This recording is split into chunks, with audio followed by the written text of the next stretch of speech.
নমস্কার। যুক্তিশীল ব্যক্তিদের বিবেক এবং বুদ্ধিমান ব্যক্তিদের বুদ্ধির পরাকাষ্ঠা। এতেই যে তারা এই বিনাশশীল অসৎ অর্থাৎ যা চিরস্থায়ী নয় এই শরীরের সাহায্যে ভগবানকে এবং সত্য তত্ত্বকে প্রাপ্ত করে। সাংসারিক দক্ষতা প্রকৃতপক্ষে দক্ষতা নয়। একভাবে দেখলে ব্যবহারিক ক্ষেত্রে দক্ষতা আবদ্ধের কারণই হয়ে থাকে, কারণ এর ফলে মনে জড় পদার্থের প্রতি আকর্ষণ বৃদ্ধি পায়, যা মানুষের পতনের কারণ হয়। ভক্তের অন্তঃকরণে নিজের কোনো স্বাধীন সত্তা থাকে না। তিনি শরীর সহ সমস্ত জগৎই ভগবানের বলে মনে করেন। সেই জন্যই তার ব্যবহার পক্ষপাতিত্বহীন হয়। ভোগ এবং সম্পদ সংগ্রহের উদ্দেশ্যে নতুন নতুন কর্ম করাকে আরম্ভ বলা হয়।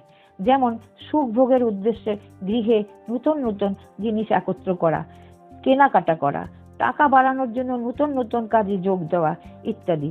যে সকল কাজ ভোগ এবং সংগ্রহের উদ্দেশ্যে করা হয়, ভক্ত তা সর্বপ্রকার পরিত্যাগ করেন।